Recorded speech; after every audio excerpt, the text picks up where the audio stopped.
평생 흰밥만 먹다가 50이 넘어서야 건강을 챙겨야겠다는 생각이 들어서 이것저것 섞을 수 있는 것은 다 섞어서 잡곡밥을 해 먹었습니다. 그런데 깜짝 놀랐습니다. 잡곡밥이 누구에게나 좋은 것은 아니라고 하네요. 안녕하세요. 생활건강정보 채널 9988입니다. 오늘은 어떤 밥을 드셨나요? 현미밥, 콩밥? 심플하게 이렇게 한 가지만 넣어 드신 분도 계실 테고 좋다는 거 온갖 거 다 넣은 잡곡밥을 드신 분도 계실 텐데요. 통곡이 들어간 잡곡밥이 더 건강하다고 알려지면서 흰쌀밥 대신 잡곡밥을 내놓는 식당도 많아지고 있습니다. 사실 저 어렸을 때 흰쌀밥은 부의 상징이었는데 말이죠. 통곡물은 당뇨병, 심장병, 뇌졸중, 암 위험을 감소시키는 것으로 알려져 있는데요. 건강식이라는 현미밥, 잡곡밥을 먹고 속이 부글거리고 가스차고 소화가 더 안 된다는 분은 왜 그럴까요? 부글거림을 참고 계속 현미밥을 먹어야 할까요? 현미를 영양분만으로 분석해서 흰쌀과 비교해보면 우수한 음식입니다. 그러나 현미에 있는 독성을 분석하면 무서울 만큼 나쁜 음식입니다. 그동안 쭉 현미밥만 먹었는데 소화도 잘 되고 더 건강해졌는데 무슨 소리야 하시는 분은 현미의 독소보다 영양분을 더 많이 흡수하신 분입니다. 현미밥만 먹으면 얹힌 것 같고 소화가 안 되고 방귀 냄새까지 고약해진 분은 현미의 영양분보다는 독을 더 많이 흡수하신 분입니다. 현미에 독이 있다니 말이 되나? 말이 된다고 합니다. 독버섯에만 독이 있는 것이 아니었습니다. 민감한 주제라서 정말 많은 논문을 찾아보고 정확하게 번역했나 여러 번 재검토하고 크로스 체크해서 정리했습니다. 내가 알고 있는 상식이 아닌데 하는 생각이 들더라도 끝까지 보시면 틀림없이 온 가족 건강에 많은 도움이 될 것입니다. 사람에게 해를 끼치는 독은 식물이 더 많을까요? 동물이 더 많을까요? 식물은 포식자로부터 자신을 보호하고 생존과 번식을 위해 강력한 독소로 무장하고 있습니다. 이러한 화학물질이 현미 통곡에 있는 렉틴, 밀베아 응집소, 피틴산 같은 항영양소인데요. 그러면 동물은 어떨까요? 동물들은 위험에 처했을 때 싸우거나 도망치기 때문에 자신의 몸에 독을 품지 않아도 됩니다. 사자는 공격을 하고 사슴은 달리고 거북이는 껍데기에 숨고 스컹크는 냄새나는 방귀를 뀌면서 적으로부터 자신을 보호합니다. 우리 인간은 공격하거나 도망치지요. 식물은 그럴 수 없으니 독을 품습니다. 식물의 독은 식물을 보호하는 껍질과 번식을 하는 씨앗에 가장 많습니다. 오늘은 현미와 통곡에 있는 독소, 렉틴과 밀베아 응집소, 피틴산, 그리고 이것들을 줄여서 먹는 방법 알아보겠습니다. 현미나 통곡물이 품은 독소는 렉틴과 밀베아 렉틴입니다. 거의 모든 통곡물 배아에 있는 밀베아 렉틴은 밀베아 응집소라고도 합니다. 밀가루에 있는 글루텐이 장벽에 구멍을 만들고 뇌장벽에 구멍을 만들어 장누수와 뇌누수를 유발해서 만성염증과 치매를 발생하게 합니다. 이 밀베아 렉틴은 밀가루에 있는 글루텐보다 더 무서운 것이 이것은 글루텐보다 입자가 더 작아서 장내 점막층에 손상이 없어도 위, 대장, 소장, 뇌장벽을 쉽게 통과할 수 있습니다. 그래서 일부에서는 사악한 글루텐 사촌이라고 부르기도 합니다. 하버드 보건대학원에서 발표한 렉틴이 인체에 미치는 영향을 살펴보면 렉틴은 산성이 높은 위장 안의 환경에서도 매우 안정적으로 버티면서 자신이 분해되는 것을 저항하는데요. 식물이 자신을 보호하던 기능이 소화관 내에서 똑같이 작용하기 때문입니다. 소화되는 것을 저항해서 메스꺼움, 구토, 배탈, 설사, 가스와 백만감을 유발할 뿐만이 아니라 칼슘, 철, 인, 아연, 단백질의 흡수를 방해합니다. 이러한 미네랄이 있는 음식을 같이 섭취하면 영양분 흡수와 생체 이용률이 저해될 수 있다고 하버드에서는 경고하고 있습니다. 또한 렉틴은 소화관 내벽 세포에 결합하여 장내 세균총의 성장과 작용에 나쁜 영향을 미치는데요. 이 렉틴은 장기간 소화벽 내벽 세포에 결합해 있기 때문에 자가면역 반응을 일으킬 수 있습니다. 렉틴이 장세포에 붙어 있으면 기생충과 같아서 면역세포가 나쁜 박테리아로 인식하고 공격하는데요. 이때 우리 몸의 기관, 세포들을 같이 공격합니다. 이러한 자가면역 반응이 일어나면 류마티스 관절염, 제1형 당뇨병, 혈관염, 췌장염, 아토피성 피부염, 건선, 섬유근육통, 궤양성 대장염 등 정말 많은 염증 질환을 일으킬 수 있습니다. 또한 렉틴이 영양분 흡수를 막기 때문에 영양 불균형을 초래하는데요. 렉틴으로 인한 철분 부족 등 영양 불균형은 밥이나 콩이 주식인 나라에서 자주 발생합니다. 그럼 통곡물에서 렉틴을 줄이는 방법은 없을까요? 음식에서 렉틴을 줄이는 방법은 렉틴은 수용성이라서 물에 녹고 끓이면 일부는 비활성화되기 때문에 현미나 통곡물을 물에 몇 시간 담가 놓았다가 그 물은 버리고 새로운 물로 압력솥에 찌면 렉틴의 일부는 비활성화될 수 있습니다. 그런데 콩류에 있는 렉틴은 이렇게 하면 어느 정도 제거되지만 현미나 통밀 배아에 있는 밀배아 렉틴은 생존력이 강하고 독성 또한 강합니다. 흰쌀은 도정하는 과정을 거치면서 배아가 제거되어 렉틴 양이 줄지만 현미에는 흰쌀의 2배가 넘는 렉틴이 들어있는데요. 그래서 똑같이 렉틴을 품고 있지만 콩류보다는 통곡물에 대한 우려의 목소리가 더 높습니다. 오래된 연구에서는 렉틴이 암세포를 제거하는 등 건강에 도움이 되기 때문에 소화 문제가 없다면 먹는 것이 좋다는 연구가 많았는데요. 최근에는 렉틴이 암세포를 제거하면서 건강한 세포까지 같이 제거한다는 것이 밝혀졌습니다. 그래서 통곡물을 먹었을 때 인체 내에서 벌어지는 렉틴의 부작용을 감수해야 할 만큼 현미나 통곡의 영양분 비중이 그리 크지 않다고 말하는 전문가 목소리가 높아지고 있습니다. 위염, 위궤양, 궤양성 대장염, 과민성 대장 증후군, 위산과다, 위산 역류 등 소화 문제가 있는 분은 현미밥, 잡곡밥이 증세를 더 악화시킬 수 있습니다. 특히 소화력이 약해지기 시작하고 칼슘, 단백질, 철분이 절실히 필요한 50세 이후는 차라리 흰쌀이 현미 등 통곡보다 안전하다고 말하는 전문가들이 많아지고 있습니다. 이게 무슨 강아지 풀 뜯어먹는 소리? 저도 처음에 이 논문을 접했을 때 이런 생각했습니다. 그런데 이거 한번 보시겠어요? 이 음식 피라미드는 미국 농무부에서 1992년부터 2005년까지 홍보했던 음식 피라미드인데요. 빵, 시리얼, 밥, 파스타를 매일 6에서 11인분을 먹으라고 권장하고 있습니다. 일각에서는 이것을 최악의 피라미드라고 부릅니다. 이것은 현재 권장되고 있는 하버드에서 발표한 음식 피라미드인데요. 통곡물 포션이 반의 반도 안 되게 줄었습니다.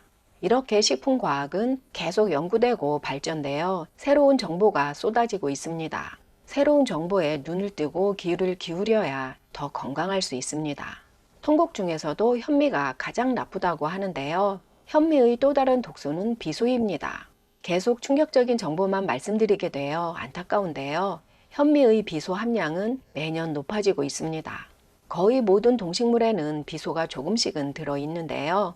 식물이나 동물 조직에는 독성이 덜한 유기비소가 있지만 현미에는 암석이나 토양에서 발견되는 독성이 더 강한 무기비소가 있습니다. 보리 같은 다른 통곡물에는 독성이 약한 유기비소가 있는데 왜 현미에서는 독성이 강한 무기비소가 다량으로 발견되는 걸까요? 벼는 밭이 아니고 물에 잠겨 있는 논에서 자라는데요. 논에 있는 물을 정수하지는 않지요. 논에 있는 물은 비소가 많은데 토양에 있는 비소까지 물로 흘러나와서 모두 벼로 흡수되기 때문입니다. 그래서 밭에서 자라는 보리보다 쌀에는 독성이 강한 무기비소가 훨씬 많이 들어 있습니다. 세계보건기구에 의하면 음식에 있는 식이성 비소는 일반적으로 적은 양이고 즉각적인 중독 증상을 일으키지 않습니다. 그런데 현미에 있는 무기비소는 복용량은 급성 독성을 유발하고 사망으로까지 이어질 수 있습니다. 현미에 있는 무기비소 양은 급성 독성을 유발할 정도의 고용량은 아니지만 아주 적은 미량이라도 무기비소를 장기적으로 섭취하게 되면 다양한 유형의 암 발생, 혈관 협착과 혈관 막힘, 고혈압, 심장병, 제2형 당뇨병, 뇌기능 손상 등이 발생하고 유아 청소년기에는 집중력, 학습력, 기억력이 손상되고 사회적 능력 감소 등을 유발하고 임산부가 노출되면 태아의 선천적 결함 위험을 높이고 발달을 방해합니다. 지금까지 평생 현미를 먹어왔는데 갑자기 현미에 있는 비소를 걱정해야 할까요? 의심할 여지 없이 쌀에 있는 무기비소는 문제가 된다고 전문가들은 말합니다. 환경이 오염되고 물이 오염되면서 예전보다 현미에 있는 비소는 점점 더 많아지고 있는데요. 소량의 무기 비소라도 장기간 섭취하게 되면 5년, 10년 뒤에는 혈관이 막히고 뇌 기능이 손상될 수 있습니다. 현미의 비소를 줄이는 방법으로는 현미 시럽 같은 현미 가공식품 섭취를 줄이고 밥을 할 때는 서너 시간 이상 물에 담가 놓았다가 밥을 해야 합니다. 물에 담가 놓으면 비소 함량을 최대 57%까지 감소시킬 수 있는데요. 물에 담그면 비소가 물로 빠져나오기 때문에 그 물은 버리고 새물로 밥을 지어야 합니다. 쌀을 씻을 때는 꼭 정수한 물로 씻어야 하는 것이 물에 비소가 있으면 그 비소까지 쌀이 흡수해서 오히려 비소 양이 늘어나기 때문입니다. 무기 비소는 쌀 외피인 쌀겨에 대부분 몰려 있는데요. 도정을 거친 흰 쌀은 비소 함유량이 현저히 줄어듭니다. 무기 비소를 피하는 가장 좋은 방법은 현미 대신 흰쌀에 보리나 다른 잡곡을 섞어 드시는 겁니다. 일부에서는 현미의 식이섬유도 걱정하는데요. 현미에 있는 식이섬유는 걱정할 정도로 많은 양이 아닙니다. 현미 100g에는 식이섬유가 5에서 8g이 있다고 말하는 사람들도 있지만 제가 조사해 본 식이섬유는 이렇습니다. 보건복지부에서 발표한 자료에 의하면 현미 100g에는 3.29g이 있고 미국 농무부 자료에 의하면 3.4g이 있습니다. 현미 100g으로 밥을 하면 머슴밥처럼 수북한 한 공기가 되는데요. 흰쌀을 섞지 않고 새끼 현미만 먹는다고 해도 10g 전후라서 염려할 정도는 아닙니다. 식이섬유 1일 권장량은 20에서 25g인데요. 귀리는 100g에 식이섬유가 10.1g이나 있고 렌틸콩은 100g에 10.7g이나 있어서 이런 것들로만 밥을 지어 새끼를 먹는다면 식이섬유가 너무 많아 이때는 소화와 영양소 흡수에 문제가 될 수 있습니다. 귀리나 렌틸로 새끼 식사하시는 분은 안 계시지요? 현미와 통곡의 또 다른 문제는 피틴산입니다.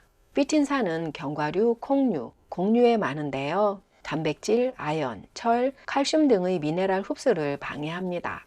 견과류 같은 경우에는 간식으로 견과류만 먹으면 되니까 크게 문제될 것은 없는데요. 현미는 다른 반찬들과 같이 먹어야 하는데 그 반찬에 있는 미네랄 흡수를 방해하니 문제가 됩니다.